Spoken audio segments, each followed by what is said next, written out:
بسم اللہ الرحمن الرحیم۔ معزز سامعین کرام، السلام علیکم ورحمۃ اللہ وبرکاتہ۔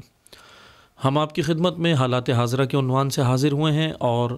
گزشتہ ویڈیوز میں بھی ہم بیان کر چکے ہیں کہ اس وقت جو ہے وہ حالات اس طرح دکھائی دے رہے ہیں کہ دنیا جو ہے وہ تیسری عالمی جنگ کی جانب جو ہے وہ قدم بڑھ رہے ہیں، اور تیسری عالمی جنگ کی تیاریاں ہیں، تیسری عالمی جنگ کی جانب جا رہی ہے، معاملات جا رہے ہیں۔ اور وہ جو اصل مدعا جو اس وقت پوری دنیا کے اندر ہاٹ ایشو بنا ہوا ہے، وہ ہے رشیا اور امریکہ کے درمیان میں مزید کشیدگی بڑھتی جا رہی ہے یوکرین کے معاملے کو لے کر۔ یوکرین کے معاملے پہ ہم نے آپ کی خدمت میں بیان کیا تھا کہ یوکرین اور رشیا کے درمیان میں کشیدگی ہے، بارڈر کے اوپر فورسز ہیں، اور ابھی حالیہ خبر یہ ہے کہ رشیا نے مزید فورسز اپنے بارڈر کے اوپر بڑھا دی ہیں۔ 1,00,000 کے قریب فورسز تو اس نے پہلے ہی اپنی جو ہے وہ بارڈر، یوکرین کے بارڈر پہ بڑھائی تھی، موجود تھیں، لیکن اب اس نے مزید جو ہے وہ بڑھا دی ہیں۔ اور رشیا نے، میں نے پچھلی ویڈیو میں بھی آپ کی خدمت میں بیان کیا تھا کہ رشیا نے ایک دھمکی امریکہ کو دی ہوئی ہے، اور وہ یہ کہ اگر یوکرین کے معاملے سے امریکہ باہر نہیں نکلا، نیٹو باہر نہیں نکلا، تو رشیا جو ہے وہ کیوبا اور وینزویلا کے اندر اپنے ہتھیار تعینات کرے گا۔ اور ہم نے پچھلی ویڈیو میں آپ کو یہ صرف خبر دی تھی کہ یہ رشیا نے دھمکی دی ہے، لیکن اس پر عملی اقدامات ہوتے ہوئے نظر آ رہے ہیں، اور کیوبا اور وینزویلا کی جو مطلب گورنمنٹ ہے وہ رشیا کے ساتھ جو ہے وہ اس کے تعلقات اچھے ہیں، اور جس کی وجہ سے رشیا جو ہے وہاں پہ اپنے ہتھیار تعینات کرنے کی باتیں کر رہا ہے، جو امریکہ کے لیے یقیناً بہت بڑا جو ہے وہ دھچکا ہوگا، اور امریکہ کے لیے یہ بہت ہی خطرناک معاملہ ہوگا۔ اور اس وقت امریکہ سے ہی ایک خبر یہ ہے کہ امریکہ نے اپنے شہریوں کو روس کا سفر کرنے سے منع کر دیا ہے، روک دیا ہے۔ یعنی ظاہر سی بات ہے، یہ سارے معاملات اس وقت ہوتے ہیں کہ جب معاملات جو ہے وہ جنگ کی جانب جا رہے ہوں اور جنگ کی نوبت آنے والی ہو۔ امریکہ نے اپنے تمام جو ہے وہ سٹیزنز کو، شہریوں کو خبردار کر دیا ہے کہ وہ رشیا کا سفر نہ کریں، رشیا کے ویزے جو ہے وہ روک دیے ہیں، وہ نہیں دیے جا رہے ہیں، اور یہ یقیناً ایک خطرناک صورتحال جو ہے وہ یوکرین کے مدعے پہ پیدا ہو رہی ہے، جو دنیا کے اندر 2 بلاکس کے درمیان میں پائی جائے گی، اور 2 بڑے بلاک جو ہے وہ اس وقت لڑنے کے لیے تیار ہو گئے ہیں۔ کینیڈا اور برطانیہ، یعنی یو کے نے، یونائٹڈ کنگڈم نے اور کینیڈا نے اس وقت اپنے ٹینکس جو ہے وہ یوکرین پہنچا دیے ہیں، یعنی اپنے عسکری سامان یوکرین پہنچایا ہے، جو یقیناً ایک بڑی تشویشناک بات ہے۔ اور یہ معاملہ جو ہے وہ ظاہر سی بات ہے کہ 2 بڑی طاقتیں ہیں، رشیا اور امریکہ، اور دونوں کہ اپنے اپنے ایک بڑے بلاک ہیں دنیا کے اندر۔ اگر یہ معاملہ نہیں نمٹا، بات چیت کے ذریعے نہیں نمٹا، اور جو ہے وہ سیاسی پولیٹیکل مطلب وے کے ذریعے، یعنی سیاسی راستے کے ذریعے سے، ڈپلومیٹک راستے کے ذریعے سے اگر یہ معاملہ نہیں نمٹا، تو یقیناً یہ نوبت جنگ کی آ سکتی ہے، جو زیادہ تر آثار نظر آ رہے ہیں، 70% آثار اس وقت نظر آ رہے ہیں جو رشیا اور یوکرین کے درمیان میں معاملات خراب ہیں، اور جنگ کی جانب نوبت جا رہی ہے۔ دوسری جو خبر ہے جو آپ کو دینی ہے وہ اسرائیل کے حوالے سے ہے کہ فلسطینی وزیر خارجہ کا ایک بیان میں پہلے بیان کر دوں، پھر اس کے بعد اسرائیل کی جانب آئیں گے، کہ فلسطینی وزیر خارجہ، فلسطینی فارن منسٹر نے کہا ہے کہ امریکہ 2 اسٹیٹ سلیوشن پر سنجیدہ نہیں ہے۔ 2 اسٹیٹ سلیوشن، یہ فارن منسٹر آف فلسطین، ان کا یہ بیان ہے، جو یقیناً جو ہے وہ امت اسلامیہ کے، اگر ہم بات کریں تو امت اسلامیہ کے حق میں یہ بیان نہیں ہے، کیونکہ امریکہ سے بات چیت کرنا، یا امریکہ کے ساتھ یہ 2 اسٹیٹ سلیوشن کے اوپر بات چیت کرنا، 2 اسٹیٹ سلیوشن کیا ہے میں پہلے اس کی وضاحت کر دوں، یعنی کہ فلسطین اور اسرائیل کے درمیان میں معاملہ یہ ہو جائے، 2 اسٹیٹ سلیوشن کے اندر جو معاہدہ ہے وہ یہ ہو جائے کہ مثلا یہ دونوں ممالک اپنے اپنے خطے کے اندر بیٹھ جائیں۔ یعنی 2 اسٹیٹ سلیوشن کا مطلب میں اگر سادہ سی زبان میں آپ کی خدمت میں بیان کروں، اسرائیل کو تسلیم کر لینا ہے۔ وہ اسرائیل جس نے فلسطین کی زمین پر قبضہ کیا، جو ان کی اپنی زمینیں نہیں ہیں، فلسطینیوں سے آ کے پناہ لی تھی، اور پناہ لینے کے بعد صرف یعنی یہ کہہ لیں کہ ایک مہاجرین بن کر آئے تھے، پناہ لی تھی۔ یہ گزشتہ جو اسرائیل کی داستان ہے وہ پوری موجود ہے کہ کس طرح انہوں نے آ کے قبضہ کیا۔ اب فلسطینی فارن منسٹر کا جو یہ بیان ہے کہ 2 اسٹیٹ سلیوشن، یہ ایک اچھا بیان نہیں ہے، مثبت بیان نہیں ہے، کیونکہ 2 اسٹیٹ سلیوشن کا مطلب یہ ہے کہ اسرائیل کو تسلیم کر لینا کہ کچھ حصہ مثلا زمینوں کا اسرائیل لے لے، آدھا حصہ 70-50% اسرائیل لے لے، اور 50% یا اس کے لگ بھگ جو ہے وہ فلسطینیوں کو مل جائے، جو یقیناً ایک مثلا تشخص کی بات نہیں ہے، عزت کی بات نہیں ہے، سرفرازی کی بات نہیں ہے، اور یہ امت اسلامیہ کے لیے کوئی اچھی بات نہیں ہے جو فلسطینی فارن منسٹر نے کہی ہے۔ دوسری جانب جو ہے میں اسی کے حوالے سے خبر دیتا چلوں کہ اقوام متحدہ میں ایک جو اہم کام ہوا ہے وہ یہ ہوا ہے کہ ہولوکاسٹ قرارداد منظور ہو گئی ہے۔ ہولوکاسٹ پر یعنی اس قرارداد کے اندر یہ طے پایا ہے کہ ہولوکاسٹ پر کسی بھی طرح سے انکار نہیں کیا جا سکتا، انکار پر پابندی کی ہے۔ ہولوکاسٹ یہ معاملہ جو ہے وہ میں مختصر سے صرف بتا دوں، کیونکہ ظاہر سی بات ہے مختصر سے وقت میں مختصر سا تجزیہ آپ کی خدمت میں کروں گا۔ ہولوکاسٹ یہودیوں کا مچایا ہوا ایک ڈرامہ ہے جو انہوں نے 1945 کے اندر 1945 کے اندر یہ ڈرامہ رچایا تھا فلسطین پر قبضے کے لیے، زمین پر قبضے کے لیے، اور وہ ڈرامہ یہ تھا کہ انہوں نے تصاویر اور جو ہے وہ دیگر چیزیں جو ہیں وہ صلیبی جنگوں کی اور پچھلی جنگوں کی، جس میں مسلمانوں کو قتل کیا گیا، دیگر کو قتل کیا گیا، دیگر لوگوں کو قتل کیا گیا صلیبی جنگوں میں، یورپ کے اندر جو چھڑیں اور ادھر جو ہے وہ لہستان کے اندر چھڑیں، پھر ادھر مڈل ایسٹ بھی جس سے متاثر ہوا تھا کافی ان جنگوں سے، ان صلیبی جنگوں میں جو پچھلی دہائیوں میں گزری ہے، ان کی تصاویر جو ہے وہ یہودیوں نے لے کر اور اس پہ رنگ یہ چڑھایا تھا 1945 کے اندر کہ یہ ظلم یہودیوں پر ہوا ہے، اور یہودیوں کو جو ہے اس وجہ سے یہودی ایک مظلوم قوم ہے، اور اس کو جو ہے وہ اپنی ایک خطہ ہونا چاہیے، زمین ہونی چاہیے، اپنا ایک ملک ہونا چاہیے، اور انہوں نے پھر یہ اس طرح مطلب جو ہے وہ اپنے یہ مسائل پیش کر کے دنیا کے سامنے اقوام متحدہ میں UN نیشن کے اندر یہ مسائل پیش کر کے کوشش یہ کی تھی کہ ہم یہ ملک کو حاصل کریں۔ یعنی ہولوکاسٹ میں اگر پورا مطلب یہ کہوں کہ میں اگر مثال دوں تاکہ ہمیں یہ ہولوکاسٹ سمجھ آئے، جیسے امریکہ نے ایک ڈرامہ کیا تھا، اور وہ ڈرامے کے لیے امریکہ نے مثلاً اگر اپنا مالی یا جانی نقصان بھی کر دیا تو اس میں بھی کوئی حرج نہیں ہے، کیونکہ امریکہ کو اس سے فائدہ بہت ملا تھا، اور وہ تھا ورلڈ ٹریڈ ٹاور کے اوپر حملہ 2001 کے اندر، 2001 کے اندر جو امریکہ نے حملہ جو ہوا تھا امریکہ کے اندر ورلڈ ٹریڈ ٹاور کے اوپر، بہت مشہور واقعہ ہے کہ اور اس طرح اس نے کہا تھا دہشت گردوں کا، اور پھر دہشت گردی نہیں تھی، دہشت گردی پیدا کی امریکہ نے، ورلڈ ٹریڈ ٹاور کے اوپر حملہ کروایا، دہشت گردی پیدا کی، دہشت گرد پیدا کیے، کیونکہ اس دنیا کا سب سے بڑا دہشت گرد خود امریکہ ہے، یہ بات پوری دنیا جانتی ہے، البتہ یہ ہے کہ منہ پہ لاتی نہیں ہے، بولتے نہیں ہیں، کیونکہ مفادات امریکہ کے ساتھ جڑے ہوئے ہیں۔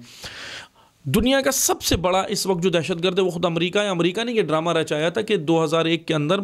ورلڈ ٹریڈ ٹاور پہ حملہ کروایا دہشت گرد پیدا کر کے، پھر اس کے بعد اس کو جواز بنا کے افغانستان کے اندر آیا، افغانستان کے بعد عراق کے اندر آیا، اور پھر ان ممالک کو تباہ کیا، مظلومین پر بمباری کی، لوگوں پر نہتے لوگوں کو، عوام کو مارا، اور یہ سارے کام امریکہ نے کیے۔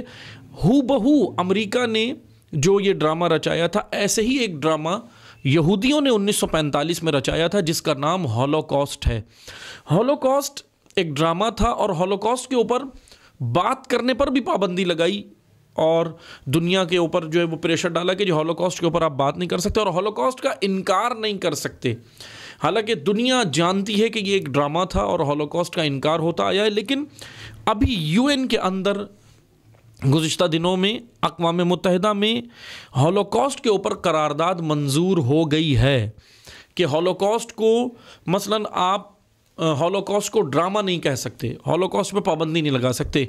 اور ایک اہم بات یہ ہے کہ 114 ممالک نے یہ بل منظور کر لیا ہے، یہ اقوام متحدہ کے اندر 114 ممالک نے یہ بل منظور کیا ہے۔ ایران نے مخالفت کی ہے، واحد ایک ملک جو اقوام متحدہ کے اندر جس نے مخالفت کی اس ہولوکاسٹ کے قرارداد کی وہ تھا ایران۔ لیکن ایک مشکل ہو گئی، وہ یہ ہوئی ایران نے مخالفت تو کی، لیکن جس وقت یہ ہولوکاسٹ کی قرارداد پیش ہوئی اس وقت ایران UN کے اندر ووٹ نہیں دے سکتا تھا، کیونکہ میں نے پچھلی ویڈیو میں بھی آپ کو بتایا تھا کہ ایران کے اوپر ایک پابندی لگائی ہوئی تھی کہ ایران سمیت 8 ممالک دنیا کے، جس کے اندر وینزویلا بھی تھا اور دیگر اور ممالک تھے، نارتھ کوریا کو بھی شامل کیا تھا لیکن نارتھ کوریا نکل گیا تھا اس معاملے سے، دیگر 8 ممالک کو ایران کے ساتھ انہوں نے شامل کیا اقوام متحدہ نے، اور پابندی یہ لگائی کہ انہوں نے اقوام متحدہ کی جو سالانہ فیس ہوتی ہے، جو سالانہ ان کے فیس ہوتی ہے وہ پے نہیں کی، جس کی وجہ سے ایران پہ پابندی لگائی اور ایران سمیت 8 ممالک پہ پابندی لگائی۔ لیکن اب اس کے بعد جیسے یہ قرارداد، کیونکہ ایران ووٹ نہیں دے سکتا تھا وہاں پہ اقوام متحدہ میں، اور ایران جو ہے ایران نے مخالفت تو کی یو این کے اندر لیکن ووٹ دینے کی طاقت نہیں تھی، کیونکہ پابندی تھی کہ آپ نے فیس پے نہیں کی، اس وجہ سے ایران کی بات وہاں پہ زیادہ چلی نہیں۔ لیکن ایران نے غیرت کا ثبوت دیا، ایران نے اپنے مثلاً مسلمان، حقیقی مسلمان ہونے کا ثبوت تو دیا، اور پھر وہ بہرحال وہ وہاں سے نکل گیا اور کہا کہ ہم اس قرارداد کو نہیں مانتے۔ مخالفت کی واحد ایک ملک نے پورے یو این نیشن کے اندر، اقوام متحدہ کے اندر۔ اب بہرحال ایک اہم ترین خبر جو میں اسی سے مربوط آپ کو دوں گا وہ یہ کہ ایران نے مخالفت کی، لیکن اس کے ایک دن بعد، فوراً ایک دن بعد، ایران پر جو ووٹ پر جو پابندی تھی وہ فوراً ہٹا دی گئی، یو این نے ہٹا دی اور کہا کہ ایران کی فیس آ گئی ہے۔ اب ڈرامہ یہ ہوا ہے سارا جو میں آپ کی خدمت میں بیان کروں، نارتھ کوریا پر ایران کے کچھ اثاثے تھے جو نارتھ کوریا نے منجمد کیے ہوئے تھے، اس وجہ سے کیونکہ ایران پر پابندی ہے، سینکشنز ہیں، اور ان سینکشنز کی وجہ سے، یہ میں پہلے بھی بیان کر چکا ہوں، سینکشنز کی وجہ سے ایران کے بہت سارے ممالک کے اندر جو ایران کے خود اپنے مال ہے، اثاثے ہے، جو کئی ملین ڈالرز کی صورت میں موجود ہے، وہ بہت سارے ملکوں نے منجمد کیے ہوئے ہیں، جس میں سے ایک نارتھ کوریا تھا۔ نارتھ کوریا سے ایران کو پیمنٹ آنی تھی، اور وہ پیمنٹ جو منجمد تھی اثاثے، وہ پیمنٹ اقوام متحدہ کی فیس کے طور پہ پے ہونی تھی۔ نارتھ کوریا پر، اب ظاہر سی بات ہے، نارتھ کوریا پر ایک پریشر ڈالا گیا اور نارتھ کوریا کو روکا گیا کہ وہ فیس، اب یہ عالمی اسٹیبلشمنٹ کی کہانی ہے پوری، کہ وہ فیس ایران کو پے نہ کرے۔ ایران کو پے نہیں کی جو فیس دینی تھی، جس کی وجہ سے ایران کو 2 یا 4 یا 5 دن کے لیے پابندی لگی اقوام متحدہ کے اندر، زیادہ نہیں لگی، یہ 4 سے 5 دن کی پابندی ایران کے اوپر لگی، اور انہی 4-5 دنوں میں ایران پہ پابندی لگا کے کہ آپ ووٹ نہیں دے سکتے، اور 8 ممالک جو اور تھے ان سب پہ پابندی لگا کہ آپ ووٹ نہیں دے سکتے۔ ہولوکاسٹ کی قرارداد منظور کر لی یو این نے، اقوام متحدہ نے، اور ہولوکاسٹ کی قرارداد منظور کرنے کے اگلے ہی دن ایران سے وہ ووٹ نہ دینے والی پابندی بھی اٹھا لی۔ یہ ہے اقوام متحدہ کی ساری کہانی، یو این کی کہانی اور عالمی اسٹیبلشمنٹ کی کہانی۔ باقی تمام ممالک خاموش بیٹھے رہے، کچھ نے خاموشی اختیار کی، کچھ نے حمایت کی ہولوکاسٹ کی قرارداد کی، لیکن اس طرح سے مخالفت نہیں کی جیسا حق بنتا تھا اسرائیل کی مخالفت کرنے کا۔ بہرحال یہ ایک مسلمانوں کے لیے ایک بڑی ہی شرم کا مقام ہے کہ ہولوکاسٹ کی قرارداد منظور ہو گئی اور وہ وہاں پر یو این کے اندر اپنے ایک سچے مسلمان ہونے کا ثبوت نہیں پیش کر سکے۔ بہرحال اسی حوالے سے ایک اور خبر بھی میں آپ کو یہاں دیتا چلوں کہ اسرائیل کا بیان آیا ہے، اسرائیل نے خود کہا ہے کہ سنی حماس اور لبنان کے سنیوں کو، یہ باقاعدہ اسرائیل کے جو اخبارات ہیں، جو یورولیشیم کے اندر جو اخبارات وہاں پہ ایشو ہوتے ہیں، جو مطلب نکلتے ہیں اخبارات، اس کے اندر بھی بیان آیا، ان کی ویب سائٹس کے اوپر بھی ہے کہ حماس جو فلسطین کی مقاومتی تحریک تنظیم ہے، سنی حماس اور سنی لبنانیوں کو ایرانی شیعہ حکومت سپورٹ کر رہی ہے۔ یعنی اسرائیل نے یہ باقاعدہ واضح طور پہ اعلان کر دیا ہے کہ سنیوں کو شیعہ سپورٹ کر رہے ہیں، کہیں پر شیعوں کو سنی سپورٹ کر رہے ہیں، تو اس کا مطلب اسرائیل نے یہ بتا دیا کہ میرے نزدیک شیعہ یا سنی کچھ نہیں ہے، اسرائیل کے نزدیک مسلمان ہیں اور دونوں میرے دشمن ہیں۔ مسلمانوں کے لیے بڑا خوبصورت پیغام دے دیا اسرائیل نے کہ تم آپس میں فرقے بنا کے لڑتے رہو، یہ سارے کام کرتے رہو، لیکن اس سے مجھے فرق نہیں پڑتا، میرے نزدیک آپ شیعہ سنی سب کچھ بنے رہو۔ لیکن اسرائیل نے یہ اعلان واضح طور پہ بتا دیا کہ میرے نزدیک شیعہ یا سنی کچھ نہیں، میرے نزدیک صرف مسلمان میرا دشمن ہے۔ اب یہاں مسلمانوں کو ہوش کے ناخن لینے چاہیے کہ دیکھ لیں ہوا کیا ہے۔ ایک جانب تو اسرائیل نے یہ بیان دیا دوسری جانب جو ایک اور انکشاف ہوا ہے وہ یہ کہ امریکہ نے $100 ملین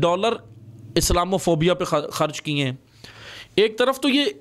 شیطانی طاقتیں یہ کام کر رہی ہیں. اسرائیل علی اعلان کہہ رہا ہے کہ شیعہ سنی کچھ نہیں، بس مسلمان میرا دشمن ہے جس فرقے کا بھی ہو.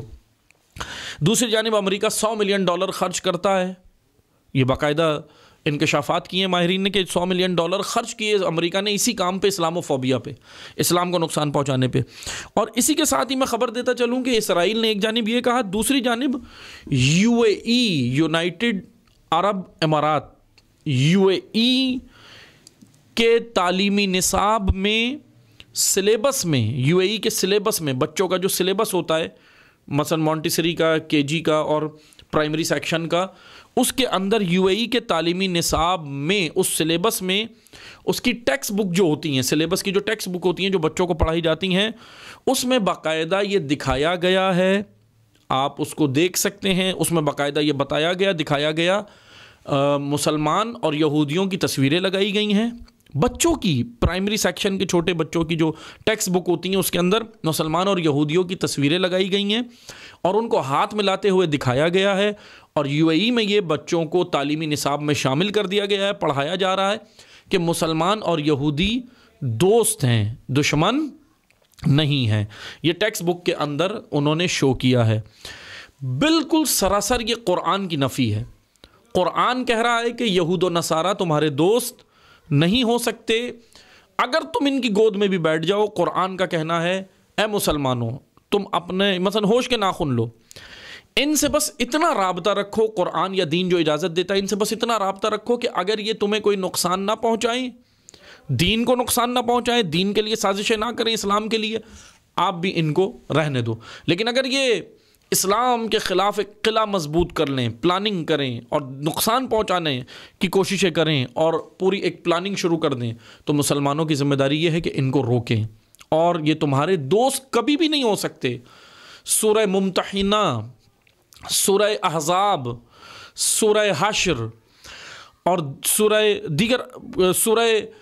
مائدہ، کئی سورے قرآن کریم میں ہیں یہ جس کے میں نے نام لیا، اور اس کے علاوہ بھی جس میں کئی آیات علل اعلان اللہ تعالیٰ نے ہم سے یہ کہا ہے مسلمانوں سے کہ یہود و نصارہ تمہارے دوست نہیں ہو سکتے، نہیں ہو سکتے، نہیں ہو سکتے. علل اعلان قرآن کا اعلان ہے. نہ جانے آل سعود، سعودیہ عرب اور UAE اور یہ عرب ممالک کون سے قرآن کو مانتے ہیں، کون سے خدا کو مانتے ہیں، کس روش پر چل رہے ہیں کہ اپنی ٹیکسٹ بک کے اندر بچوں کو یہ دکھا رہے ہیں کہ یہود اور مسلمان آپس میں دوست ہیں، یہ دشمن نہیں ہیں. اب میں یہاں بس آخر میں یہ بیان کرتا چلوں، جیسے بعض لوگ ہوتے ہیں کہ جی اسلام تو پیس کا پیغام دیتا ہے نا، امن کا. بے شک اسلام امن کا دین ہے، پیس کا دین ہے، لیکن اسلام ایک معتدل دین ہے، بیلنس والا دین ہے. اسلام میں اخلاق بھی ہیں اور اسلام میں جہاد بھی ہے، اور جہاد کا فلسفہ اور لاجک علماء کو چاہیے بیان کریں، کیونکہ جہاد کے بارے میں ایک خطرناک جو اسلاموفوبیا جو ہو رہا ہے وہ اسی وجہ سے کہ جہاد کی تشریح، جو جہاد جو مثلا یہ کہہ لیں کہ جہاد جو اسلام کا جز ہے جس کے بغیر اسلام مکمل نہیں ہوتا، اس کی لاجک، اس کی حکمت، اس کی خوبصورتی بیان کریں، کیونکہ جہاد اور چیز ہے، دہشت گردی اور چیز ہے. اگر جہاد کے اوپر جہاد کے نام، اگر دہشت گردی پر جہاد کی قمیض ڈال دی جائے، دہشت گرد اگر جہاد کی قمیض پہن کر میدان میں اتریں تو یقیناً وہ پھر بھی دہشت گرد ہیں، جہاد نہیں ہے. جہاد اسلام کا جز ہے، جہاد اسلام کامل ہی جہاد کی وجہ سے ہوتا ہے، اور جہاد کی لاجک ہے، فلسفہ ہے، حکمت ہے، جو علماء کو چاہیے بیان کریں، بتائیں. شیعہ سنی دونوں اکابرین و علماء بیان کریں، امت کو بتائیں کہ جہاد کی لاجک کیا ہے، کیونکہ اگر نہیں بتائی تو وہ نقصانات یہ ہو رہے ہیں کہ آج آپ دیکھ لیں UAE نے یہ کام کیا کہ اپنی ٹیکسٹ بک کے اندر یہود کو شامل کیا ہے اور کہا ہے کہ یہود مسلمانوں کے بھائی ہیں، جو قرآن کی سراسر نفی ہے. بہرحال بس میں آخر میں یہ عرض کروں گا کہ اسرائیل ہمیں مسلمان سمجھ کے دشمن ہے ہمارا، شیعہ سنی نہیں سمجھتا، کوئی فرق نہیں کرتا، وہ کہتا ہے مسلمان میرا دشمن ہے، چاہے وہ شیعہ ہو یا سنی ہو. امریکہ بھی یہی ہمیں جو دشمن ہے، کفار جتنے بھی آج دنیا کے اندر موجود ہیں، اسلام دشمن عناصر جتنے بھی موجود ہیں جو وہ کام کر رہے ہیں، وہ ہمیں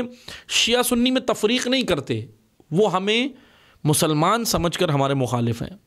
اسلام کے دشمن ہیں، اسلام کے مخالف ہیں، مسلمان کے دشمن ہیں۔ لیکن مسلمان آپس میں دیکھیں کہ ہم کس فرقہ واریت میں لگ گئے ہیں۔ مسلمان فرقہ واریت چھوڑیں اور خدا را ادھر کفار کے مقابل ایک سیسا پلائی ہوئی دیوار بنے اور ایک طاقت بنے، اور آپس میں دیکھیں کہ آپس میں ہمیں معاملات ایک کرنے، متحد ہونا ہے۔ یو اے ای نے بہرحال یہ کام کیا ہے، اسرائیل نے اپنے کام کر رہا ہے، یو اے ای نے اس وقت، یو اے ای کو سوچنا چاہیے کہ میں کیا کر رہا ہوں۔ یہ وہی ہیں آل سعود اور یو اے ای جو اس وقت نہتے مظلومین جو یمن کے ہیں ان پہ بمباریاں کر رہے ہیں، سارے جنگی جو ہے وہ قوانین توڑ چکے ہیں یہ، لیکن اقوام متحدہ خاموش ہے، عالمی سطح پہ ساری خاموشی ہے، کوئی بولنے والا نہیں ہے۔ مسلمان حکمران اپنے اپنے مفادات کی جنگ لڑ رہے ہیں، اپنے اپنے مفادات کے لیے جی رہے ہیں، نہ کہ کچھ بولنے کے لیے تیار ہیں، سوائے ایک ملک کے کہ جو مظلومین یمن کی بھی حمایت کرتا ہے، مظلومین فلسطین کی بھی حمایت کرتا ہے، مظلومین کشمیر کی بھی حمایت کرتا ہے۔ دنیا میں جہاں مظلومین ہیں وہ ایک ہی ملک نظر آتا ہے جو حمایت کرتا ہے، اور ہولوکاسٹ کی مخالفت بھی وہ ایک ملک کرتا ہے۔ لیکن تمام مسلمانوں کو چاہیے کہ مل کر اگر کوئی ایک ملک آواز اٹھا رہا ہے تو اس کا ساتھ دیں، شیعہ سنی کی تفریق میں نہ پڑے رہیں کہ وہ شیعہ ہے تو اس کا ہم ساتھ نہیں دیں، وہاں شیعہ حکومت ہے تو فلاں ہے نہ۔ اس وقت یہ دیکھیں کہ میں آپ کو ایک سادہ سی مثال دیتا ہوں، جب کشتی کے اندر سوار ہوں، مثال کے طور پہ کشتی کے اندر 4 لوگ سوار ہوں، ایک اہل حدیث ہو، ایک دیوبند ہو، ایک سنی ہو، ایک شیعہ ہو، چاروں ایک کشتی کے اندر سوار ہوں، جا رہے ہوں، اور کشتی میں سوار ہیں، سمندر کے اندر چل رہی ہے اور آ جائے طوفان آ جائے، تو آپ مجھے بتائیں ابھی ان چاروں کی ذمہ داری کیا بنتی ہے؟ یہ 4 بڑے بڑے مسلک جو مسلمانوں کے درمیان میں موجود ہیں، شیعہ سنی بریلوی اور شیعہ بریلوی سنی اور اہل حدیث اور دیوبند، اگر یہ جا رہے ہوں اور سمندر میں ایک کشتی میں سوار ہوں اور سمندر میں جائیں اور طوفان آ جائے، اب طوفان میں ان کی کیا ذمہ داری بنتی ہے کہ ایک دوسرے سے اس کشتی میں یہ لڑیں، مناظرے کریں، خوب دست و گریبان ہو جائیں، لڑیں آپس میں، یا آپس میں متحد ہو کر اس طوفان کا مقابلہ کریں جو سمندر میں آیا ہوا ہے، اپنی کشتی کو اس طوفان میں سے، اس بھور میں سے نکالیں؟ کیا فریضہ بنتا ہے مجھے یہ بتائیں؟ فریضہ تو یہی بنتا ہے نا کہ ابھی اس وقت جو تمہارے سروں پر طوفان ہے تم اس کی پرواہ کرو، آپس میں دست و گریبان نہ ہو، ورنہ اگر طوفان حالیہ طوفان سے غافل رہے اور آپس میں دست و گریبان رہے تو کیا ہوگا؟ یہ طوفان چاروں کو غرق کر دے گا، کوئی نہیں بچے گا، سب غرق ہو جائیں گے جو کشتی میں سوار ہیں، یہ چاروں فرقے کے افراد غرق ہو جائیں گے اسی طوفان کے اندر۔ اسی لیے ان چاروں کو چاہیے کہ پہلے کیا کریں؟ طوفان کا مقابلہ کریں، حالیہ طوفان سے نمٹنے کی تیاری کریں، اور اس کے لیے ان کا اتحاد بہت ضروری ہے، وحدت بہت ضروری ہے۔ یہ ہے طوفان سے بچنے کا حل اور راہ حل، جو حالیہ طوفان اسلام کے اوپر آئے ہوئے ہیں، مسلمانوں کے اوپر آئے ہوئے ہیں، نمٹنے کی تیاری کریں۔ یہ مسلمانوں کے لیے ایک اہم ترین پیغام ہے۔ بہرحال ہم دوبارہ حاضر ہوں گے آپ کی خدمت میں حالات حاضرہ کے عنوان سے، جب تک اجازت چاہتے ہیں، والسلام علیکم ورحمۃ اللہ وبرکاتہ۔